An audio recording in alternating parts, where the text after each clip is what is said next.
मन को जो मार दे वो मंत्र,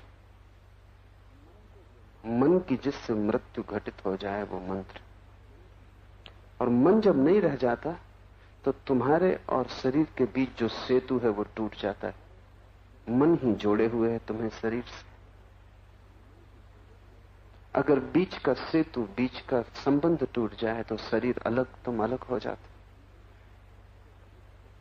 और जिसने जान लिया अपने को शरीर से अलग और मन से शून्य, वो शिवत्व को उपलब्ध हो जाता है, वो परम केवली।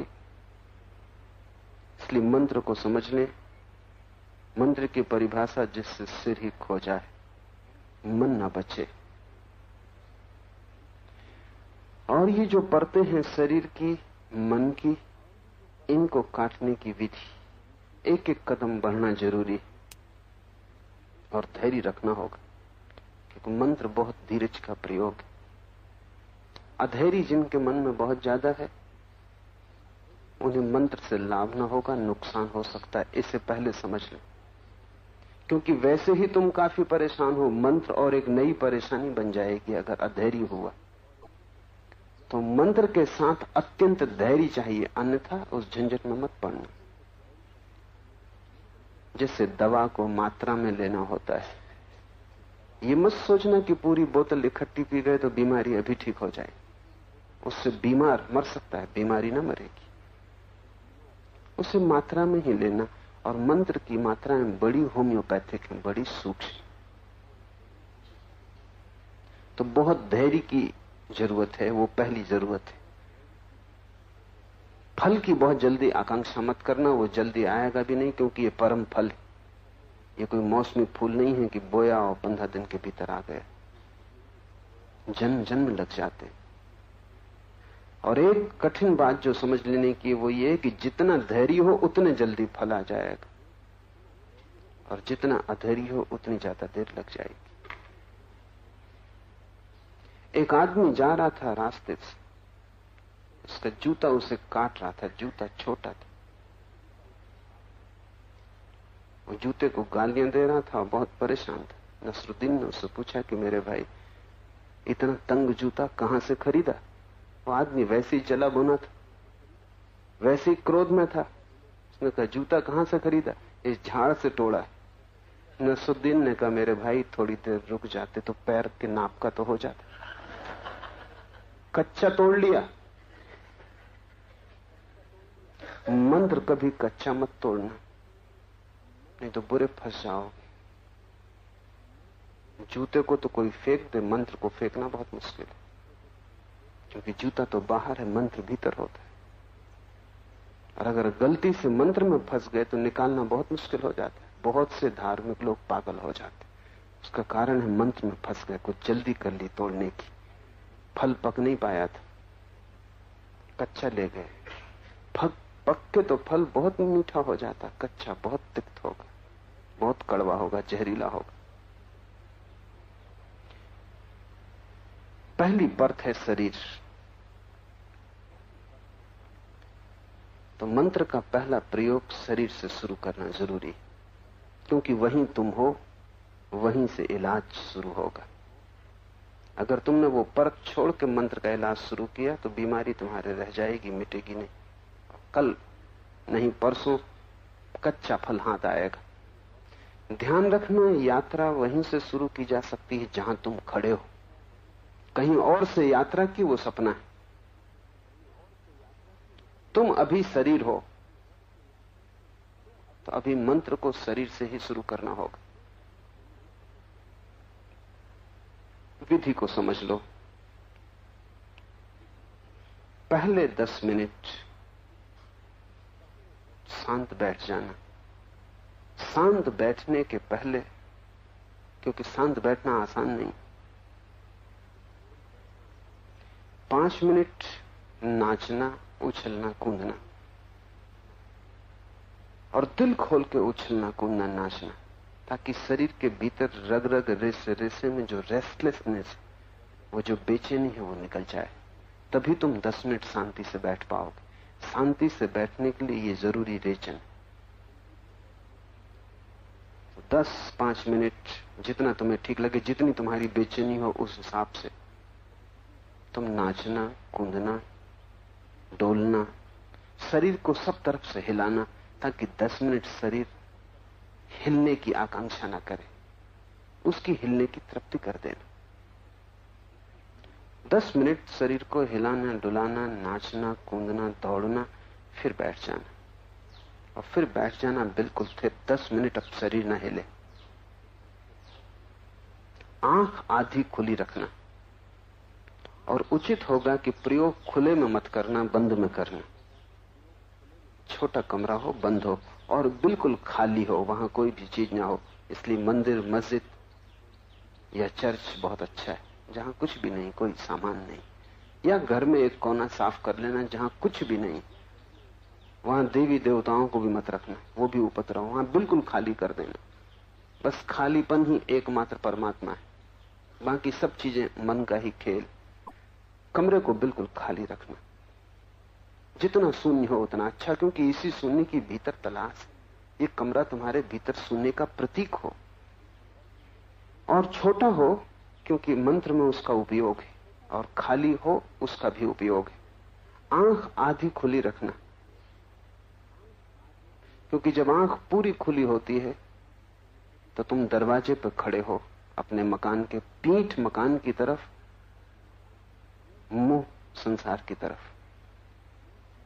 एकदम से पीठ ना मुड़ेगी, एकदम से परिवर्तन आसान नहीं। तुम सिर्फ आधी आंख खोलना, आधा संसार की तरफ बंद और आधा अपनी तरफ खुले।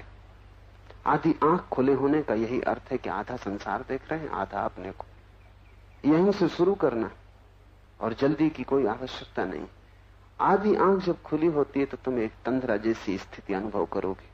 तो अपनी नाक के शीर्ष भाग को देखते रहना, बस उतनी ही आंख खोलनी। एकाग्रता नहीं करनी है, शांत भाव से नाक का अगला हिस्सा दिखाई पड़ रहा है, नासाग्र दिखाई पड़ रहा है। तब ओम का पाठ जोर से शुरू करना, शरीर से, क्योंकि शरीर में तुम हो। तो जोर से ओम की ध्वनि करना कि दीवार के कमरों से टकरा के तुम पर गिरने लगे। इसलिए खाली जरूरी, खाली होगी तो प्रतिध्वनि होगी। जितनी प्रतिध्वनि हो उतनी लाभ की। इसलिए अगर तुम ईसाइयों का कैथेड्रल देखे हो तो वो मंत्र के लिए बनाया गया था। वहां कुछ भी बोलो तो ध्वनि 1000 हो के तुम्हारे ऊपर लौट आती। हिंदुओं ने मंदिर बनाया था अर्ध व्रत में, सिर्फ इसीलिए कि उसकी गुंबज में ध्वनि टकरा के वापस लौट आएगी। व्रताकार वस्तु से कोई भी ध्वनि बाहर नहीं जा सकती, भीतर लौट आती।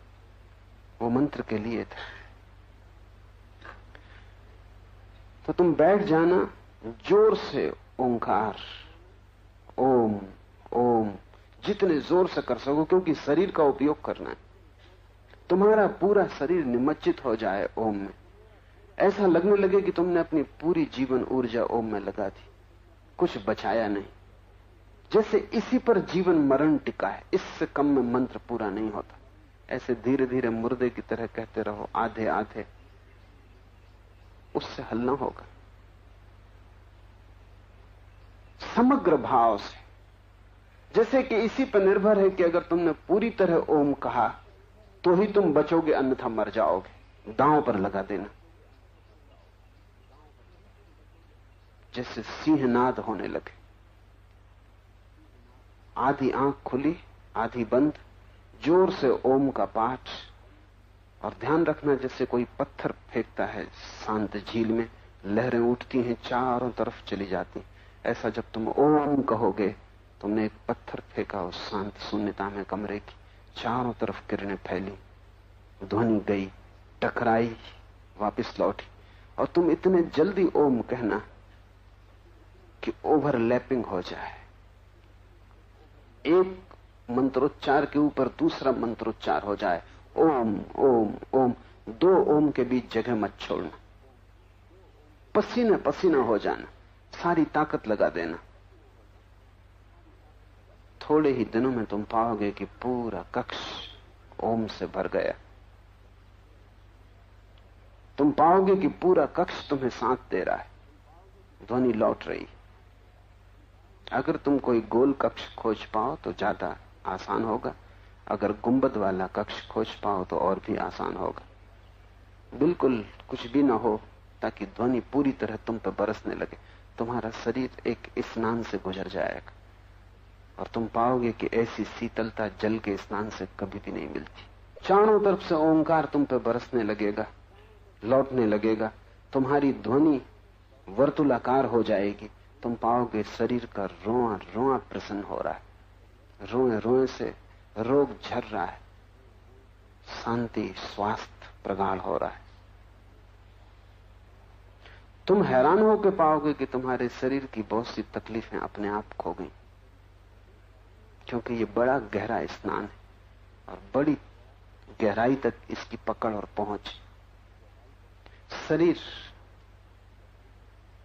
ध्वनि का ही जोड़ है और ओंकार से अद्भुत ध्वनि नहीं।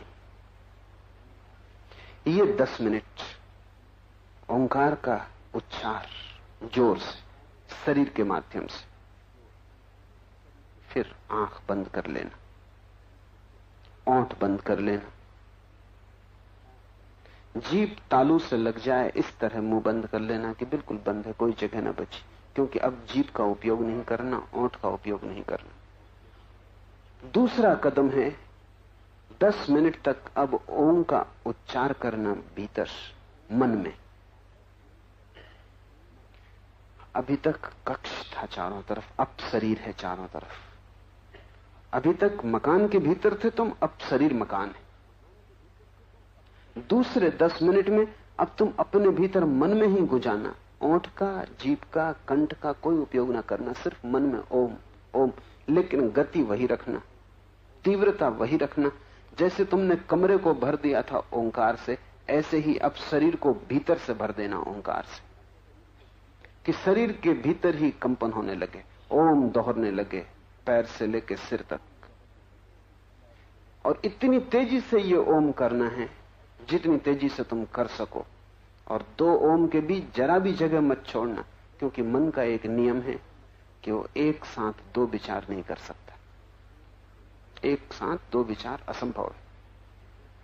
तो अगर तुमने ओम इतने जोर से गुंजाया कि 2 ओम के बीच में जरा सी भी संधि ना बची तो कोई विचार ना आ सकेगा।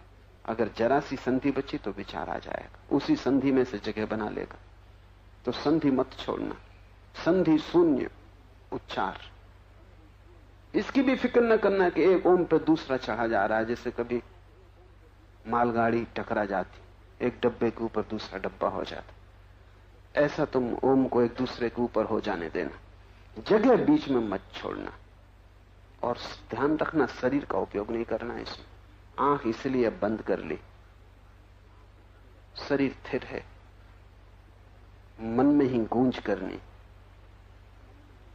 शरीर से ही टकरा कर गूंज मन पे वापस गिरेगी, जैसे कमरे से टकरा के स्वयं पर, शरीर पर गिर रही थी। उससे शरीर शुद्ध हुआ, इससे मन शुद्ध होगा। और जैसे जैसे गूंज गहन होने लगेगी तुम पाओगे कि मन विसर्जित होने लगा।